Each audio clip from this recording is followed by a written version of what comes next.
Allah pernah mengisahkan kisah Zakaria dan kisah-kisah yang lain, bagaimana mereka dapetin keajaiban dengan cara diam. Ini yang kita coba pengen rubah sedikit persepsi kita. Nggak selalu bela diri dengan ngomong, kadang kita bela diri itu dengan diam. Nggak selalu kita dapetin keajaiban itu dengan hanya mengandalkan manusia, tapi justru kita dapetin keajaiban saat kita mengandalkan Allah Subhanahu wa Ta'ala. Itu tuh dahsyat. Yang kedua, sekarang setelah Nabi Zakaria dapat keajaiban anak yang soleh banget, sampai Allah kisahkan di ayat 13 gimana solehnya dia, 14, 15 dan seterusnya. Sekarang kita baca kisah kedua, yaitu kisah Sayyidah Maryam, yaitu ada di ayat 26. Petikannya ada di, cuplikannya ada di ayat 26. Kalau kisah Maryam mah dimulai dari ayat 16 ya.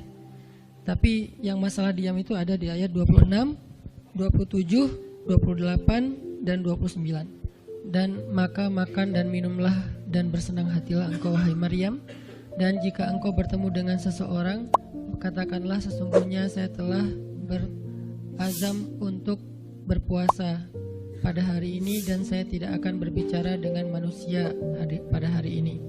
Lalu Maryam pun datang kepada kaumnya sambil menggendong bayinya. Kaumnya berkata, wahai Maryam, engkau datang kepada kami dengan membawa kalau bahasa kita tuh pembawa apa istilahnya, sial, apa ya, dengan membawa keburukan. Jadi kayak dianggap pembawa kesialan. Wahai saudari Harun, sesungguhnya ayahmu bukanlah seorang yang nista ataupun pendosa, dan begitu juga dengan ibumu bukanlah perempuan yang hina. Lalu Maryam memberi isyarat, fa'asyarat ilaih, memberi isyarat dengan menunjuk ke arah bayinya. Lalu mereka berkata, bagaimana kami akan berbicara dengan seorang bayi yang masih digendong oleh ibunya, maksudnya masih terlalu kecil. Ini adalah cuplikan adegan Maryam ketika baru pulang kampung. Jadi ceritanya di ayat sebelumnya, ketika kandungan Maryam semakin besar dan nggak bisa disembunyikan dari penglihatan manusia, Maryam pun pergi menjauh ke sebuah tempat yang tidak ada siapa-siapa. Fahamalathu fantabazat bihi makanan qasiyya. Dia menjauh, mengucilkan diri ke tempat yang nggak dilihat oleh siapa-siapa sampai melahirkan. Jadi kurang lebih sekitar 3 bulan 4 bulan Maryam nggak ada di Al-Quds, nggak ada di di Masjidil Aqsa dan sekitarnya. Dia pergi mengasingkan dirinya supaya tidak ada yang menghujat Maryam karena ngelihat perutnya sudah semakin besar dan dia nggak punya suami. Setelah melahirkan, akhirnya Allah perintahkan Maryam untuk pulang. Setelah Allah ngasih makan, minum dan kebahagiaan buat Maryam, fakuli washrobi wa qarri aina, dengan adegan korma yang menjatuhkan buah-buah rutop dan seterusnya, pulanglah Maryam. Nah, Maryam tahu ketika dia pulang dengan membawa bayi, dia pasti akan dihujat, dicela, dicaci maki, dibully oleh kaumnya. Lalu Allah memberi kepada Maryam bekal. Gimana cara ngadepin yang kayak gitu-gitu? Kata Allah, kalau kamu ketemu manusia, ketemu orang-orang, ketemu kaummu, bilang ke mereka, saya tidak berdebat hari ini. Saya nggak akan berdebat. Jadi dia tetap bisa ngomong, tapi dia bilang, saya nggak akan berdebat. Saya nggak akan bicara dengan siapapun hari ini karena saya sudah bernazar untuk diam. Bilang kayak gitu kepada kaummu. Maka fa'atat bihi qaumaha tahmiluh. Maka datanglah Maryam kepada Al-Quds, kepada kota Al-Quds dengan membawa bayinya yang digendong. Datang. Baru dari ujung kota kelihatan Maryam, muncullah orang-orang Bani Israel semuanya rame di pasar-pasar mereka, semuanya menghadang Maryam. Maryam tiba-tiba dihadang di gerbang kota Al-Quds. Gak boleh masuk kota Al-Quds. Tadinya ada yang satu orang lihat, Maryam, langsung dia datang ke kota, dia umumkan ke semua orang, wahai Bani Israel, perempuan yang hina yang kita cari-cari sekarang sudah datang membawa bayi haramnya, membawa bayi selingkuhnya, membawa bayi hasil zinanya. Akhirnya orang-orang yang ada di Masjidil Aqsa, yang ada di rumah-rumah, yang ada di pasar, semuanya berkumpul di depan gerbang kota, menghalang Maryam masuk. Kebayang gak perasaan Maryam? Padahal dia itu lahir di situ, dia beribadah di situ, ayahnya orang situ, ulama pula, pamannya Nabi pula di situ. Tapi dia sekarang dihadang oleh semua penduduk Al-Aqsa, penduduk Al-Quds, Bani Israel. Ketika Maryam mendekat, mereka mengatakan, "Ya Maryam, laqad ji'ti syai'an fariya." Ini bahasa Al-Quran. Kalau aslinya lebih tercela daripada ini, karena ini bahasa Al-Quran yang tinggi, Allah menggunakan bahasa simbolik saja. Yang terjadi, mereka mencela Maryam. Mereka bilang, "Maryam, kamu pembawa sial. Maryam, kamu perempuan hina. Maryam, kamu tukang zina. Maryam, kamu selingkuh. Maryam, kamu ternyata pelakor, segala macam." Kebayang gak seorang perempuan yang mulia dituduh dengan kata-kata kayak gini? Sedih, pengen jawab, pengen bilang, saya ini gak pernah berbuat dosa. Ini nih Allah yang ngasih kepada saya gak punya suami, dan saya diberikan anak yang suci dan segala macam. Enggak. Tanya kepada Zakaria kalau gak percaya, saya punya buktinya segala macam. Enggak usah, diam aja. Maryam bisa ngomong kalau mau. Maryam, by the way, adalah perempuan secerdas Sayyidah Aisyah. Dia itu kayak Aisyah cerdasnya, kayak Khadijah bijaksananya, kayak Fatimah lembutnya, kayak Asiyah sabarnya.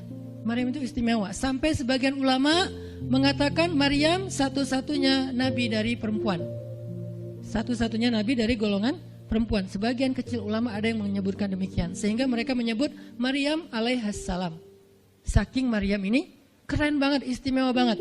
Tapi jumhur ulama sejarah mengatakan Maryam bukan nabi, tapi dia perempuan solehah, orang soleh, bahkan satu dari 4 perempuan sempurna di muka bumi, dan tidak ada yang kelima. Cuma ada 4. Kamula minar rijali katsir, kata Nabi. Laki-laki yang sempurna itu banyak, yaitu para rasul dan para nabi. Walam yakmul minan nisa illa arba'ah. Tidak ada perempuan yang sempurna kecuali 4. Asiyah istri Fir'aun, kemudian Maryam anaknya Imran, kemudian Khadijah istri Rasulullah, dan Fatimah bintu Rasulullah. Artinya Maryam ini istimewa banget. Dia kalau mau argumen, dalilnya lebih banyak daripada para rabi-rabi Yahudi yang ada di situ. Karena ketika Maryam dulu berkhidmat di Masjid Aqsa, Maryam itu nggak belajar seperti yang lain-lain. Karena kan dulu orang Bani Israel itu paling anti sama cewek ya. Buat mereka perempuan itu kasta kedua.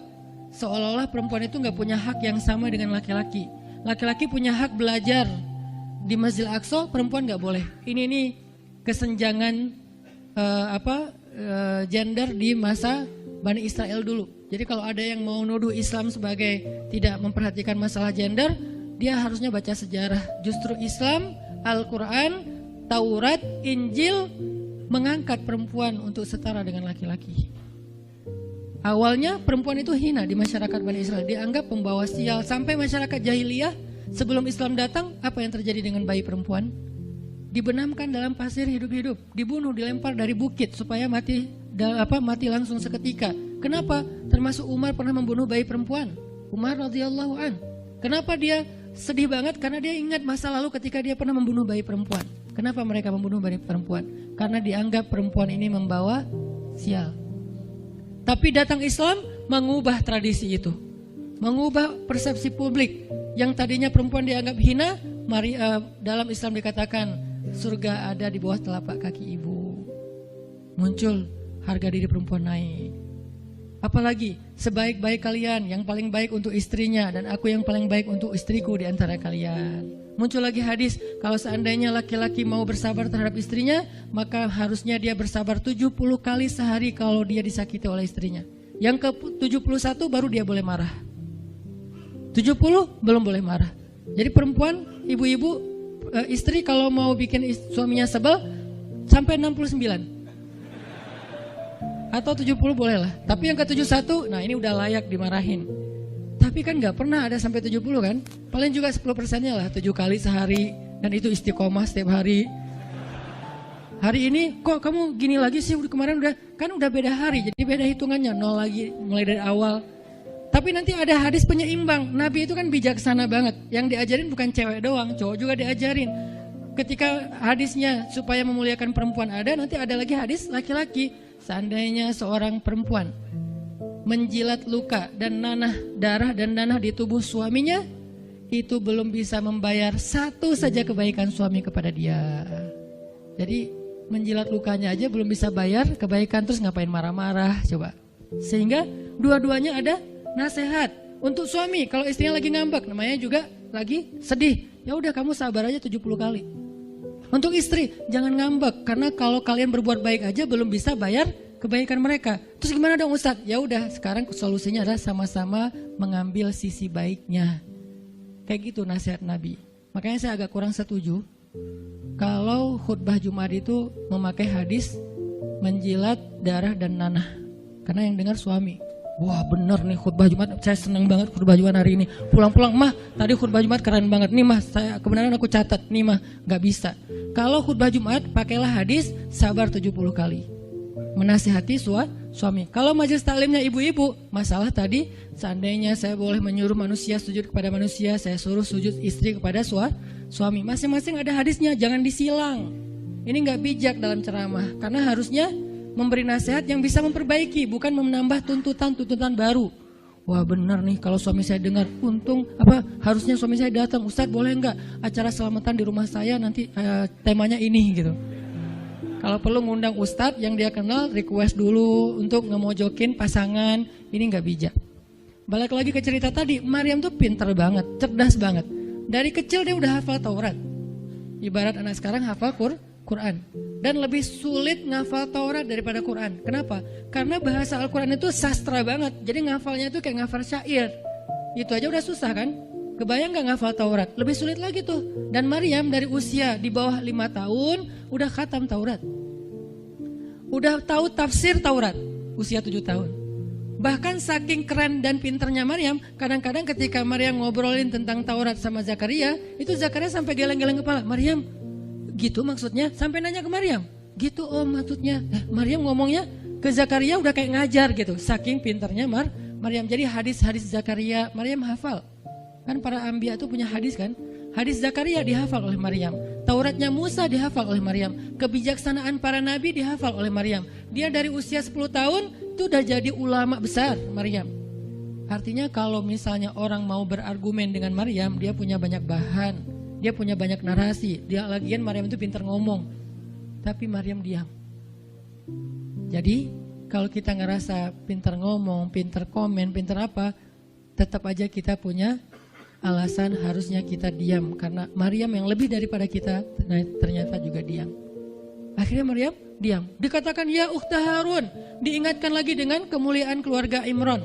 Ya ukhta Harun ma'akana abuki mra'asau. Wa ma kanat ummuki baghiyya. Ayah kamu itu Imran loh Maryam, kamu enggak malu punya bayi di luar pernikahan sementara keluarga kalian itu keluarga baik-baik. Apa kamu tega menyakiti ayahmu, mencoreng nama besar dan nama baik keluarga besarmu dan seterusnya.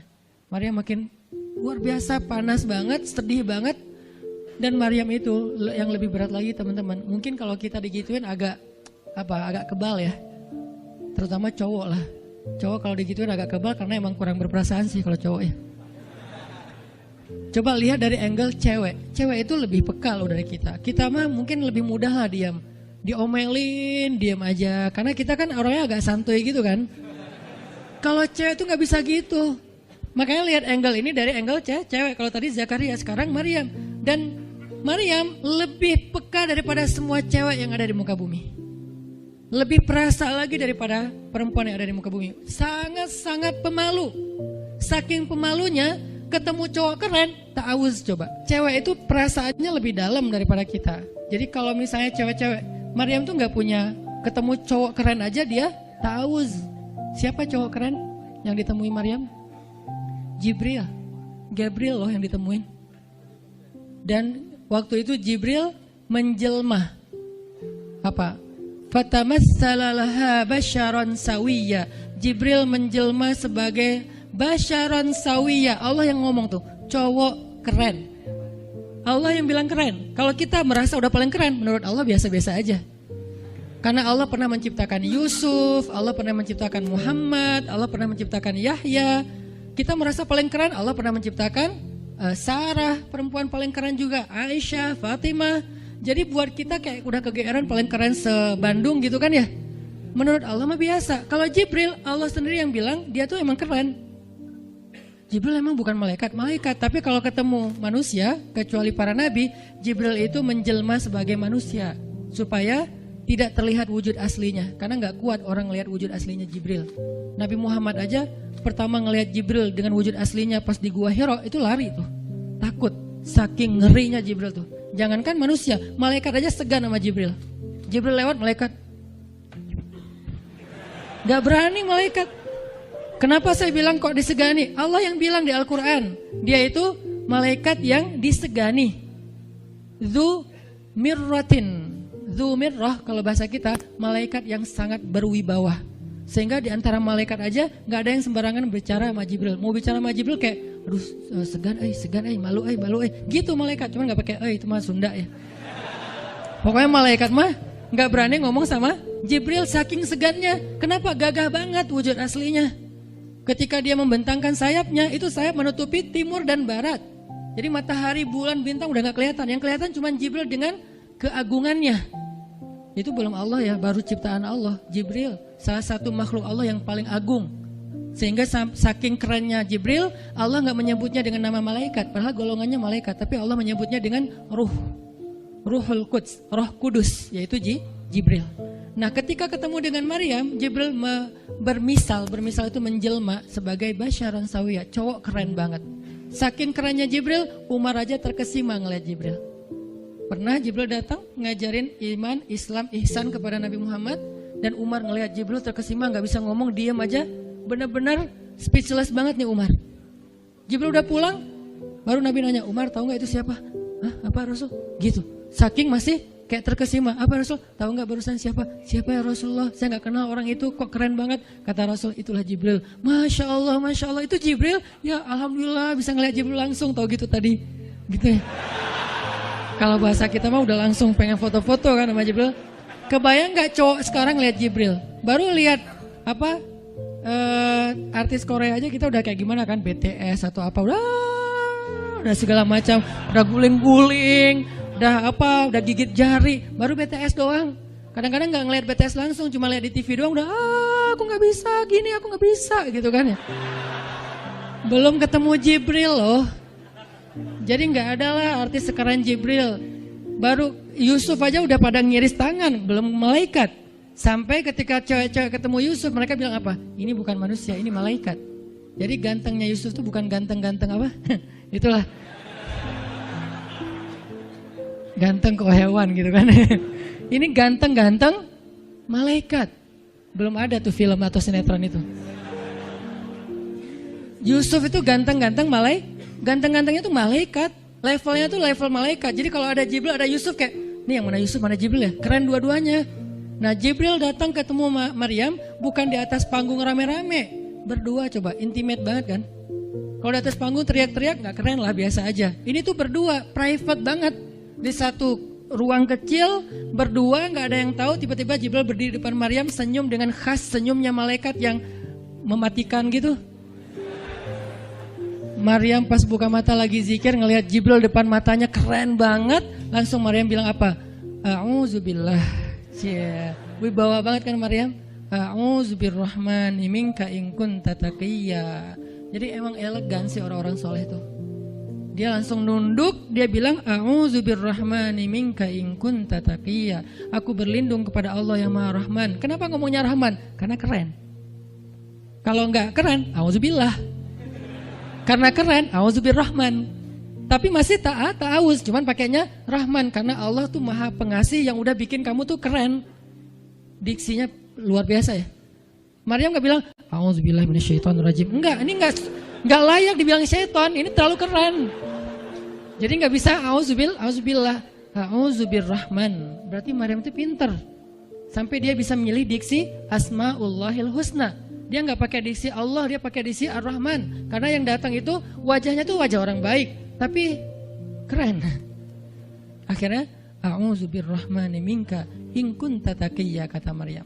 Jibril juga elegan, paham maksud Maryam. Maksudnya, kamu siapa? Itu pertanyaannya.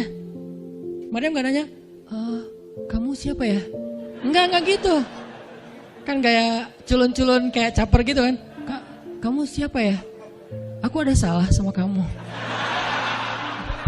Enggak gitu sih Maryam ngomongnya.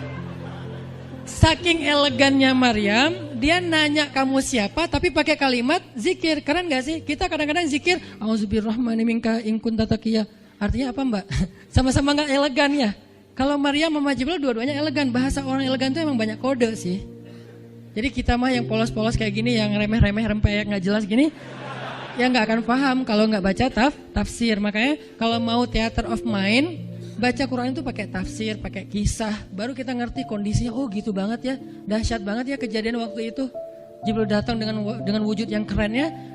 Maryam pengen nanya, kamu siapa? Kok tiba-tiba masuk ruangan saya? Tapi bahasanya, A'udzubirrahmani minka in kunta taqiyya. Aku berlindung kepada Allah yang maha baik darimu kalau kamu takut kepada Allah. Maksudnya kamu siapa?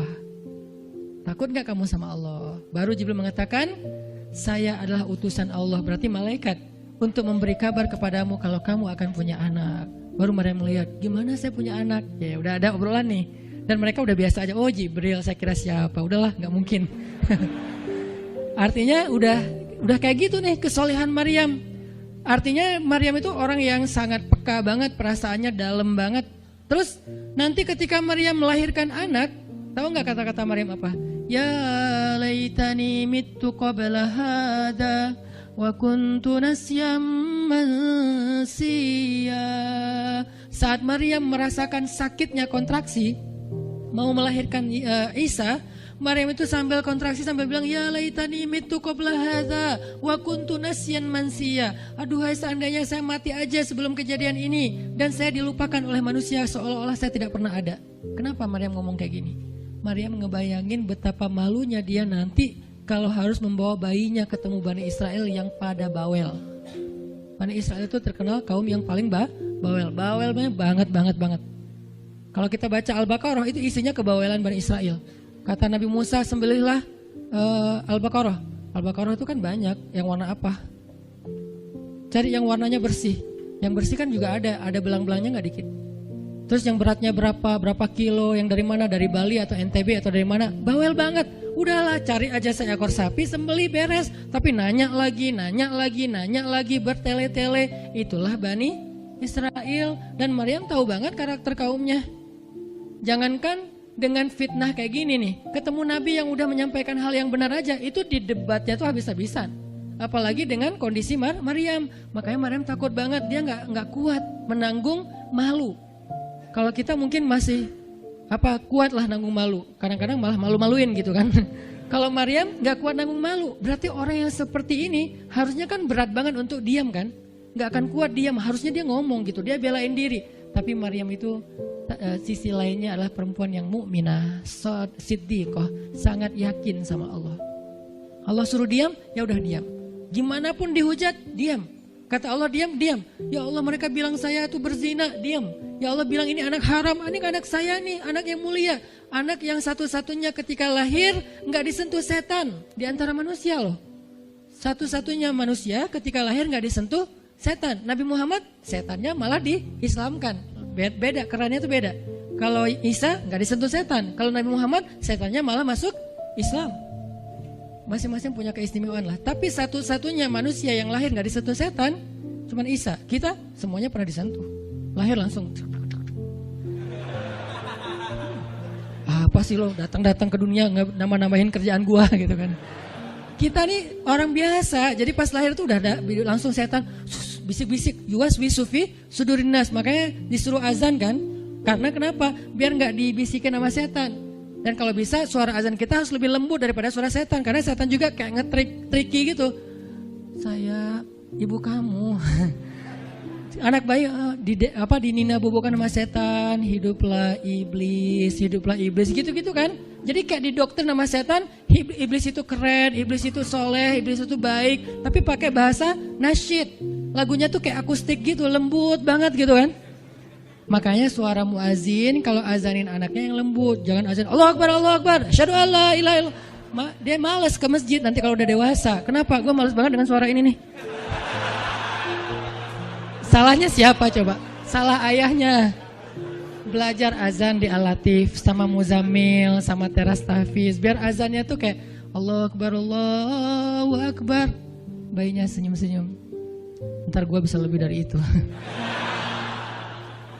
Canda. Intinya adalah Maryam itu pemalu banget. Jadi dia bisa banget untuk ngebales, tapi dia diam.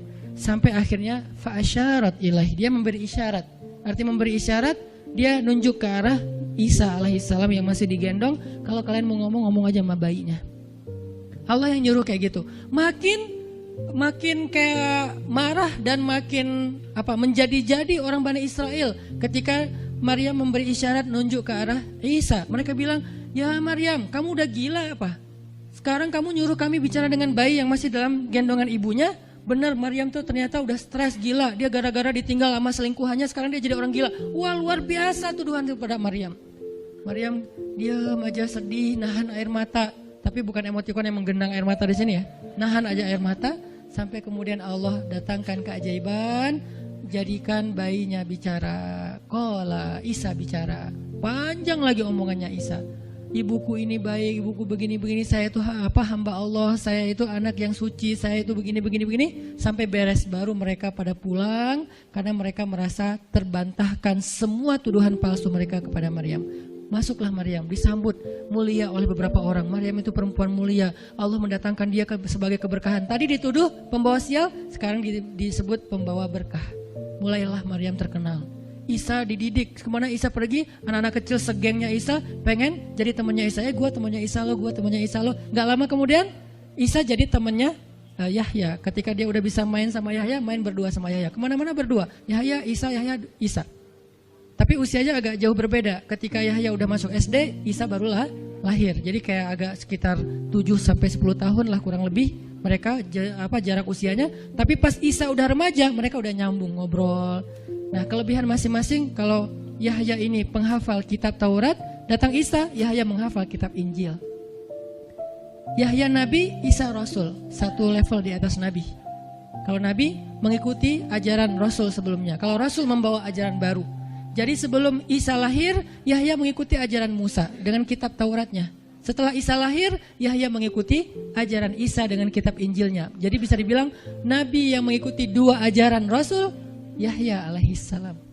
Dia menghafal dua kitab suci sekaligus, Taurat dan Injil. Perempuan Maryam radhiyallahu anha, dia menghafal kitab Taurat dan Injil dari anaknya sendiri. Inilah kisah Maryam yang mendapatkan keajaiban dengan cara diam. Terakhir, kisah Nabi Muhammad SAW ketika beliau bahasa lebih tepatnya dalam tanda petik ya, biar gak bisa disalahin. Kayak didiemin lah sama istri-istri beliau gara-gara istri-istrinya ngambek. Di dalam surat At-Tahrim, surat 66, coba kita buka surat 66. Ini juga kalau teman-teman baca kisah surat ini tuh luar biasa ya. Kita kayak baca novel atau kayak nonton film, keren banget. Saya memang senang banget dengan sirah Nabi dan para anbiya, dan terutama kalau sirah ini berbentuk storytelling, bukan data sejarah ya, karena membaca data sejarah itu emang agak-agak liar sih. Tapi kalau storytelling kan kita adegan ya, wah seru ya, itu lebih keren daripada Disney, Marvel, Endgame, satu apalah. Lebih seru baca sirah kalau kita paham. Surat 66 ayat 4, ayat 5. Ayat 5. Itu tuh ceritanya, saya langsung ke ceritanya aja. Ceritanya kan waktu itu Nabi itu punya kebiasaan kalau habis asar sampai maghrib, Nabi ngapain pertanyaannya? Apa sih yang dilakuin Nabi antara asar dengan maghrib? Ternyata kebiasaan Nabi di hari Jumat antara asar bukan di hari Jumat, di hari-hari biasa antara asar dengan maghrib itu adalah keliling ke rumah-rumah istrinya. Antara asar dengan maghrib itu waktu family time lah, keliling antara rumah-rumah istrinya. Kalau nggak habis dalam satu hari, besok dilanjutin. Nah hari itu Nabi datang ke rumah Maria yang dari Mesir itu, istri beliau yang dari Mesir, Maria Kiptiyah, dan lama di rumah Maria, nggak pulang, nggak pindah-pindah gitu. Sementara Hafsah sama Aisyah udah nungguin Nabi di rumahnya Aisyah berdua, karena emang Hafsah sama Aisyah ini kan ngegeng banget ya berdua ya. Kayak soulmate banget lah, walaupun sama-sama istri Nabi, tapi mereka kayak fair, berdua tuh gak ada masalah. Kalau yang dengan yang lain mereka cemburu. Nungguin di rumah Aisyah. Hafsah, Nabi di rumah siapa sih sekarang? Kata Hafsah, di rumah Maria. Kok lama banget sih di rumah Maria, dikasih makan apa sih? Gak tahu tuh, dari tadi kita tungguin gak datang-datang. Kan sesama cewek nih, ngobrol. Lama gak datang-datang, menjelang maghrib Nabi baru datang. Aisyah udah agak bete nih, lama banget sih giliran di Maria aja datang lama, di rumah saya lama nggak datang. Begitu Nabi datang, Nabi datang. Diam aja Aisyah sama Hafsah. Assalamualaikum. Waalaikumsalam. Kayak ngambek gitu kan. Kata Nabi, Aisyah kenapa? Hafsah kalian kenapa? Kata Aisyah, ya iyalah sedih. Kok di rumah Maria lama banget dikasih makan apa sih, enak ya? Kata Aisyah. Enggak makan apa-apa, cuma minum madu. Oh, kata Hafsah, pantesan kok bau mulutnya nggak enak. Pasti madunya nggak benar tuh di sana tuh. Iya, nggak benar, jangan minum madu lagi, kata Aisyah. Kata Nabi, ya udah, mulai sekarang saya nggak akan minum madu lagi. Demi apa? Menyenangkan hati Aisyah. Aisyah langsung yes, Nabi nggak akan minum madu lagi demi saya. Berarti saya kan istimewa banget. Kenapa bisa istimewa? Karena aslinya Nabi itu hobi banget minum madu. Kayak saya mungkin senang minum kopi. Tapi demi istri, mulai sekarang saya nggak akan ngopi lagi. Kan istri saya ngerasa, wah demi aku tuh dia nggak mau ngopi lagi. Kan keren kan? Akhirnya Aisyah ngomong ke istri-istri yang lain. Kalian tahu nggak? Kata Aisyah. Kayak ngomong di grup gitu kan? Tapi grupnya bukan grup WhatsApp, grup mereka gitu. Kalian tahu nggak? Nabi sekarang nggak akan minum madu lagi loh. Kenapa? Karena aku. Wah keren ya Aisyah, istimewa banget ya. Sampai Nabi rela nggak minum madu. Padahal madu itu baik. Nabi senang juga demi Aisyah. Ya demi aku gitu. Akhirnya Aisyah bahagia. Allah nggak ridho. Begitu Nabi ngomong kayak gitu, Allah turunkan ayat pertama surat At-Tahrim. Ya ayuhan Nabi. Jibril langsung turun. Ya Rasulullah ada pesan. Ada pesan tuh dari Allah. Kata Rasulullah, pesan apa Jibril? Nih, ya ayuhan Nabi. Lima tuharrimu ma ahallallahu lak tabtaghi mardhata azwajik. Kenapa engkau mengharamkan apa yang Allah sudah halalkan bagimu? Hanya pengen menyenangkan hati istrimu, wahai Rasul? Astagfirullah, salah ngomong saya. Mengharamkan yang Allah halalkan. Astagfirullah ya Allah, mulai sekarang saya akan minum madu lagi. Astagfirullah, maafin saya ya Allah. Jibril balik ke Allah, kasih tahu Nabi akan minum madu lagi. Nabi ngomong ke istri-istri yang ngumpulin semuanya, kecuali Aisyah. Semuanya dikumpulin. Ada Hafsah di situ.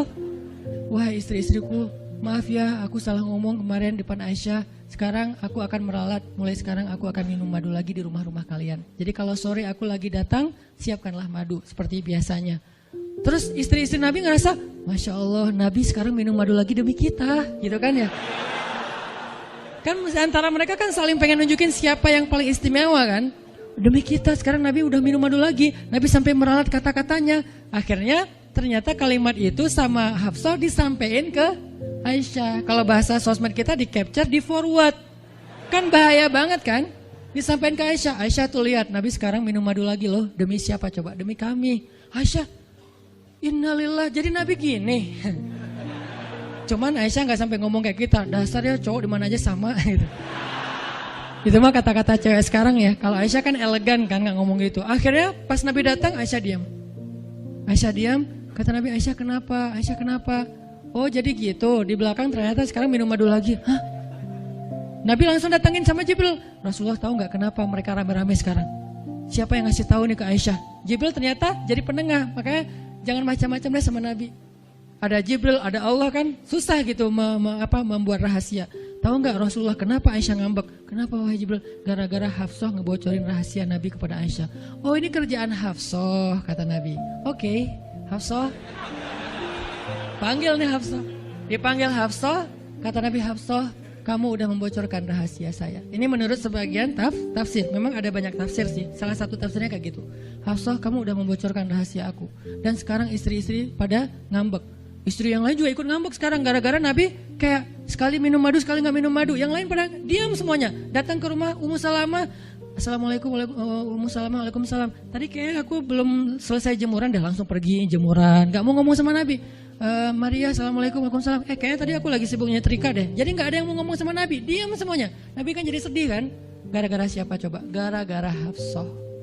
Akhirnya Nabi bilang, Hafsah, aku kecewa banget dengan sikap kamu. Kamu gak jaga rahasia aku. Sekarang aku antar kamu pulangnya ke rumah Umar. Bahasa lainnya diceraikan. Hafsah dicerain sama Nabi. Kerennya Hafsah pas digituin, dia cuma nangis. Dia gak bilang, ya Rasulullah, Rasul tega nyerain saya, terus saya gimana? Gitu. Enggak. Rasulullah cuma masalah madu doang, cuma masalah capture dan saya forward doang kayak gitu langsung diceraikan. Tega banget sih Rasulullah. Rasulullah gak punya hati apa? Enggak. Hafsah tuh diam. Ini nih keajaiban diam yang lain ya. Diceraikan sama Nabi. Innalillah, astagfirullah. Hafsah yuk kita pulang ke rumah Umar. Iya ya Rasulullah, pulang aja. Baik banget nih Hafsah, soleha banget.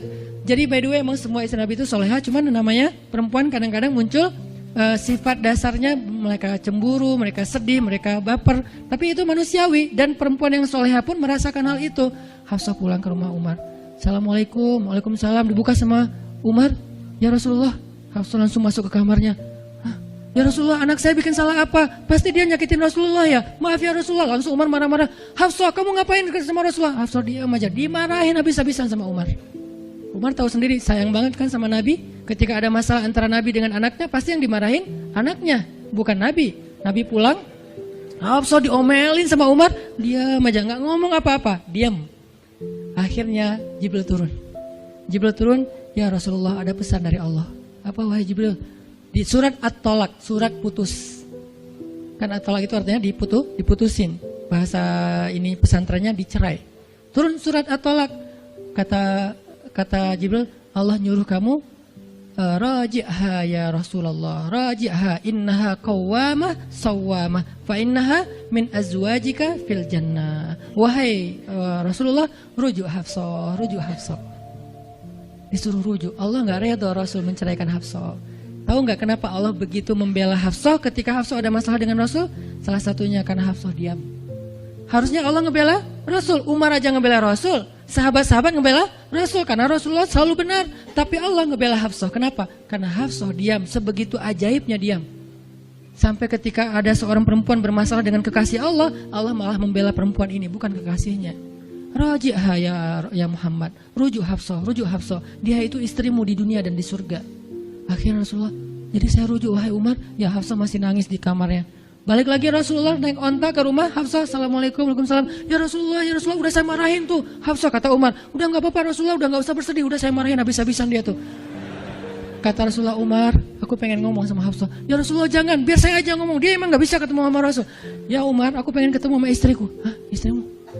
Hafsah, itu Rasulullah. Keluar lagi Hafsah, soleha banget, lembut banget. Keluar. Ada apa ya Rasul? Hafsah tuh gak marah-marah. Ada apa Rasul? Hafsah, aku pengen ngomong sama kamu. Umar diam bingung. Kata Rasulullah, Hafsah, aku ingin ajak kamu balikan. Romantis gak sih? Rasul pengen ngajak Hafsah balikan. Kok balikan sih Ustaz? Ya rujuk kan balikan. Rujuk artinya kembali ya balikan. Hafsah balikan yuk. Umar bingung. Hah? Balikan? Hafsah, Allah yang nyuruh aku untuk merujuk kamu. Umar makin bingung. Hafsah, kamu keren banget. Sampai Allah belain kamu gitu. Kata Nabi, Hafsah, Allah turunkan ayat khusus tentang kamu di surat ini. Umar makin bingung. Sampai turun ayat, Masya Allah, anakku ini subhanallah, Masya Allah gitu kan ya. Akhirnya, ya Rasulullah, Allah sampai menurunkan ayat tentang masalah ini. Alhamdulillah, Hafsah sujud syukur, Hafsah nangis. Hafsah langsung meluk Rasul. Umar, aduh gimana nih. Udah beres gitu, Hafsah dibawa pulang sama Rasul. Boncengan berdua. Hafsah boncengan sama Rasul. Naiklah mereka, mobil mereka yang bermerek onta itu. Gimana cara pulangnya? Di depan rumah Umar, Rasulullah langsung berlutut, langsung ngasih tangan buat Hafsah. Hafsah megang tangan Nabi, injak lutut Nabi, naik ke atas onta. Itu tuh romantis banget. Lalu Rasulullah bonceng Hafsah. Tadi kan cerita Hafsah dicerai sama Nabi itu kan heboh di grupnya istri-istri Nabi kan. Hafsah dicerai loh. Jangan-jangan kita juga dicerai. Soalnya Nabi udah gak mau ngomong sama kita. Astagfirullah. Jadi grup Nabi, istri-istri Nabi itu pada khawatir kalau mereka juga sama nasibnya dengan Hafsah. Pada bingung. Tapi tiba-tiba mereka ngelihat Hafsah pulang ke rumahnya dibonceng Nabi. Itu tuh langsung trending loh. Istri-istri Nabi, tahu gak tuh Hafsah dirujuk sama Nabi sampai turun ayat di surat At-Talaq. Oh gitu. Wah Hafsah keren banget ya. Wah istri-istri Nabi pada cemburu pada Hafsah. Diturunkan Hafsah, yang lain pada ngintip Hafsah. Sampai masuk ke rumahnya. Nabi beres di rumah Hafsah, keluar masuk ke masjid. Dia aja di masjid. Istri yang lain Nabi gak mau ngomong. Aisyah, Ummu Salamah, Saudah, Maria, Sofia, siapa lagi? Yang Zainab bintu Jahsy, semuanya Nabi diamin, nggak mau diajak ngomong. Datang satu-satu, ya Rasulullah mau dibuatin minum apa? Astagfirullah, subhanallah. Datang lagi Aisyah, Rasulullah capek, subhanallah. Diam semuanya, nggak ada yang mau diajak ngomong sama Nabi. Udah mereka akhirnya pada pulang, bingung. Ya nasib kita gimana ya? Tanya ke Hafsah yuk. Sekarang Hafsah jadi kayak selebritinya. Hafsah, pada datang ke rumah Hafsah. Hafsah bantuin kita dong. Sampai Aisyah aja yang tadinya kayak apa? Bisa dibilang kayak pemimpin istri-istri Nabi kan. Aisyah paling cerdas, paling disayang sama Nabi. Sekarang Aisyah diam-diam ngomong, Hafsah bantuin dong. Kita nih lagi digantung sama Nabi. Kata Hafsah sekarang kan kayak lagi di atas angin gitu. Kalian sih nyakitin Rasul, cie. Hafsah tuh kayak wah, lagi masa-masanya Hafsah gitu kan. Hafsah gimana dong? Ya udah ngomong aja langsung sendiri. Rasulullah nggak mau ngomong sama kita. Ya udah coba minta tolong ke ayah kamu Aisyah, kan ayah kamu dekat sama Rasulullah. Akhirnya ngundang Abu Bakar. Ya Abu Bakar, baca deh tafsir dari ayat-ayat ini. Abu Bakar datang, ayah tolongin kami dong. Kenapa? Kami tuh dianggurin sama Nabi, didiamin, digantung udah seminggu lebih. Jangan-jangan kami juga dicerai kayak Hafsah. Kalau Hafsah dicerai tapi udah dirujuk, kami gimana nasibnya? Akhirnya ya udah biar aku yang ngomong sama Rasul. Datanglah Abu Bakar ke masjid. Rasul lagi zikir. Ya Rasulullah, itu istri-istrimu mutus saya. Subhanallah. Ya Rasulullah, Masya Allah. Ya Rasulullah, la ilaha illallah. Abu Bakar aja Rasul gak mau ngomong sama dia. Padahal Abu Bakar itu udah paling akrab sama Nabi. Abu Bakar diam, gak bisa diajak ngomong nih. Abu Bakar balik lagi ke rumah istri-istri Nabi. Kata istri-istri Nabi, gimana Abu Bakar? Astagfirullah, innalillah. Gimana kalau Abu Bakar aja gak bisa, gimana yang lain?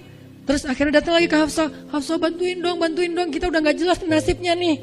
Kata Hafsah, ya udah aku minta tolong ayahku ya. Hafsah masih kayak nggak mau langsung ke dia gitu. Ya udah aku minta tolong ayahku ya. Panggillah Umar. Ayah bantuin mereka dong. Nasib mereka sekarang lagi terkatung-katung gitu.